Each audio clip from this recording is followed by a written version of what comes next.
and you know, you go through certain pictures, they'll show you the House, which is the Senate. You have what's called the Senate, and you have what's called a Congress. The Senate and the Congress you are the representatives of the different states, the districts of the different states. Now, when they get together in the House, you have right in front of them, you have the Speaker, all right? You have the President. If the President makes an address, you have the Speaker behind him, all right? And then you have the rest of the Senate and the Congress all sitting round about him. Now, when you look at the facade on the back of the Speaker, you see a fasci on one side and a fasci on the other side.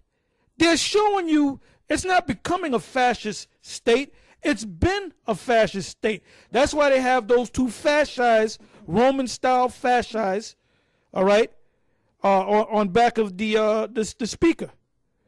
So they're showing you right there that this is a fascist society, man. How often do they ever mention the word republic? They keep saying democracy. And you ain't going to find democracy in the Constitution, period. This Constitution was set up, or this society was set up to be a republic, which goes back to the Latin res publica.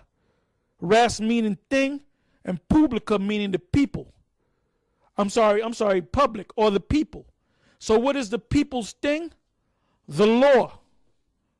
Ruled by law, which they're not doing. They rule by majority rule, mobocracy, which they call democracy. And the word democracy means people rule. The people ain't ruling a damn thing, man. They're being ruled over. You got something, Mark? This is 2 Ezra chapter 11, verse 39. Are not thou it that remaineth of the four beasts whom I made to reign in my world, that the end of their times might come through them? And the fourth came and overcame all the beasts that were past, and had power over the world with great fearfulness, and over the whole compass of the earth with much wicked oppression. That's talking about the Roman Empire, which is the fourth beast mentioned in Revelation, mentioned in Daniel, and the brothers read it right now. And 2 Ezra was at the 12th chapter or the 11th? The 11th, because it's mentioned in the 11th and the 12th chapter. All right? Now, that's talking about the Roman Empire of 2,000 years ago, but the Roman Empire of 2,000 years ago did not have rule over the whole planet Earth. This is the time the last leg of the Roman Empire has rule over the whole planet Earth. Why do you think the modern day Rome or America is over there in Afghanistan, over there in Iran? And it said, I don't know if the guy on the interview said that, he said that if you go to the State Department or the Pentagon, there's so many different bases around the world. They don't even know how many bases they have set up, man. They don't know if it's 700, 800, over 1,000. That's basically an empire. Yeah. All right? Go ahead. It says, and the fourth came and overcame all the beasts that were past, and had power over the whole world, over the world with great fearfulness, and over the whole compass of the earth with much wicked oppression. And so long time dwelt he upon the earth with deceit. For the earth hast thou not judged with truth. For thou hast afflicted the meek, thou hast hurt the peaceable, thou hast loved liars, and destroyed the dwellings of them that brought forth fruit, and hast cast down the walls of such as did thee no harm. Therefore is thy wrongful dealings come up unto the highest, and thy pride unto the mighty. The highest also hath looked upon the proud times, and behold, they are ended, and his abominations are fulfilled. And therefore appear no more thou eagle, nor thy horrible wings, nor thy wicked feathers, nor thy malicious heads, nor thy hurtful claws, nor thy vain body, that all the earth may be refreshed, and may return, being delivered from thy violence, and that she may hope for the judgment and mercy of him that made her. That's right, so that the whole world may be refreshed. So that's it, man. The ones you Edomites out there that don't believe in the Most High, or you don't want to accept that you're Edomites, you're gonna accept all of it in the kingdom, man. What if some did not believe? All right. Okay, so let's go back to this. It's getting hot already, man. See these traits.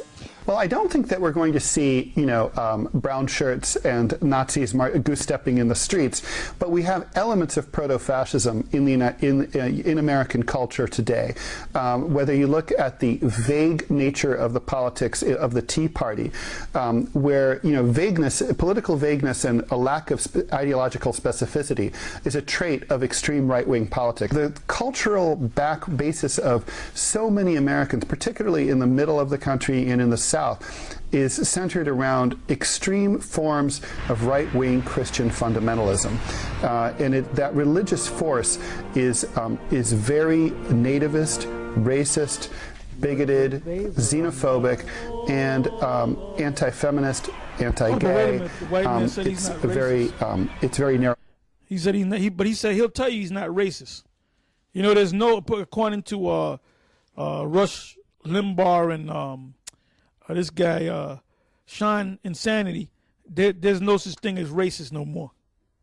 You got to be out your damn mind. Let's go back. Did all of these attributes, not to mention the major attribute of being so militaristic, are elements that we saw in traditional fascism in Germany and Italy, where there's civilian rule. The military is not worshipped. We don't have all this rhetoric about the heroes have fallen, another fallen hero. This is not to say that we should disrespect the military, but knows how long this goes on. I mean, there are so many threats to America's continued status in the world that it's hard to know exactly what will bring it to an end. All we know is that it's unsustainable. It's kind of, the United States is kind of like a wild man who uses drugs and drinks and commits crimes and beats people up, and everyone hates him. This is an Edomite saying that. This is not Malcolm X great grandson saying that. All right? This is not a member of the new Black Panther party. All right? That doesn't look nothing like Farrakhan. That's an Edomite, not just an Edomite, but an American Edomite. Let's listen to that again. We don't have to bring it out. Esau is bringing it out against his own people. All right, I'll give it to you in a second. Rhetoric about the heroes have fallen, another fallen hero. This is not to say that we should disrespect the military, but knows how long this goes on. I mean, there are so many threats to America's continued status in the world that it's hard to know exactly what will bring it to an end. All we know is that it's unsustainable. It's kind of, the United States is kind of like a wild man who uses drugs and drinks and commits crimes and beats people up, and everyone hates him. All you know is he's going to come to a bad end. I got to stop. No, leave it there. And he said, and everyone hates him. But you know what? The U.S. thinks everyone loves them. Everybody loves America. Everybody. No, that was a dream that was back in the 60s and the 70s, all right? You got anything, Ak? All right. Let you hit. Okay. Yeah, this is from the book of Mark 3. And 25 and 26. And if a house be divided against itself, that house cannot stand. And if Satan rise up against himself and be divided, he cannot stand but have an end. That's WikiLeaks. That's a WikiLeaks scripture. Go ahead, Ak. This is Isaiah 19:2. And I will set the Egyptians against the Egyptians. And this is not talking about ancient Egypt, just talking about America. And they shall fight everyone against his brother, and everyone against his neighbor, city against city, and kingdom against kingdom. That's the times we basically. That's right. You got anything? This is Daniel chapter 7, verse 20. And of the 10 horns that were in his head, and of the other which came up, and before whom 3 fell, even of that horn that had eyes, and the mouth that spake very great things, whose look was more stout than his fellows. Yeah, because the American Edomite thinks he's over the French Edomite, the German Edomite, the Russian Edomite. Because when they go to, like years ago, my grandmother had went to France, and she told me, she said, you know what? He said, the French don't like white Americans.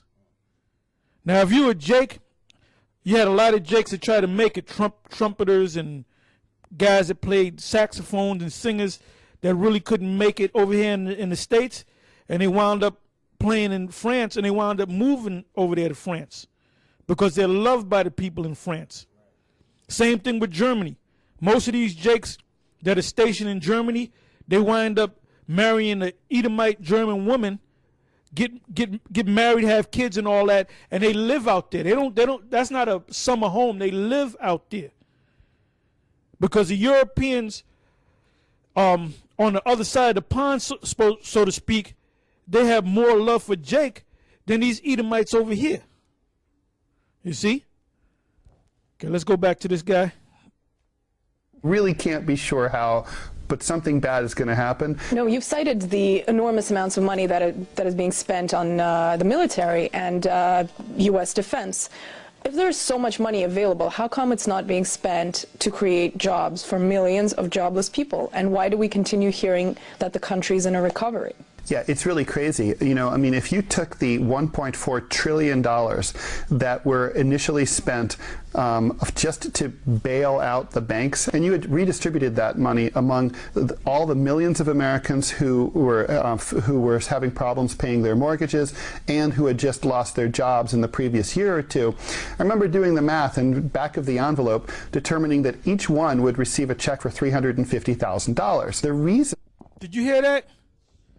Now Monkey Boy, the Gingerbread Man, the Shave Monkey, that Funky Hamite, Coconut Man. I'm talking about Barack, that flaming faggot, Barack Hussein Obama, all right, that all you simple-minded bird-brained Negroes voted for that damn. You did get it, but he did promise change, and he gave you change. He brought change. He made it worse than what Bush. You were better off with Bush in office, man. You were way better off with Bush in office. Why do you think Bush wrote that book and he's on the circuit right now? Because at one point Bush was considered the worst president in the history of the presidency, but this guy Barack Obama come along and he's making Bush look good. Now, what was the first thing he did? He bailed out the banks. Now, when you go to the bank, you go to get money. The banks are not supposed to be asking for money. That's where you go to get money. So what he did was he gave all that money, $1 trillion plus, to the banks. Now, if he really cared for the American people, the unemployed, the ones that were getting ready to get kicked out of their houses or foreclosed on, if he would have took that same amount of money and cut it up among them, each and every one of them families would have got $350,000. So he could have restored America again. But that shows you that's proof that he was set up by the bankers. But a supreme puppet, a complete puppet. So you see it now. So you Jakes got tricked again. You know? You got bamboozled again. It's because the U.S. government does not serve the people, and it's not afraid of the people, and even though it knows that its actions are short-sighted. Yeah, because back in the day, if you were found in a treasonous situation, they had a square, and what they would do if the mayor was found in a treasonous situation, they would take him to the square and they would hang him. And it would be a public thing. Y'all don't do that no more. That's why these politicians, they can do whatever the hell they want, man. They're not going to go to jail.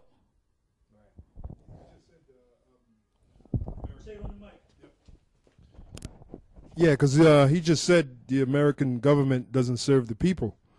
So when you hear that, you have to ask, well, who does it serve? That's right. That's right. It serves it. That's right. It serves the hidden masters, the illuminated. It will ones. ultimately lead to its demise. They cannot help themselves. They cannot stop themselves.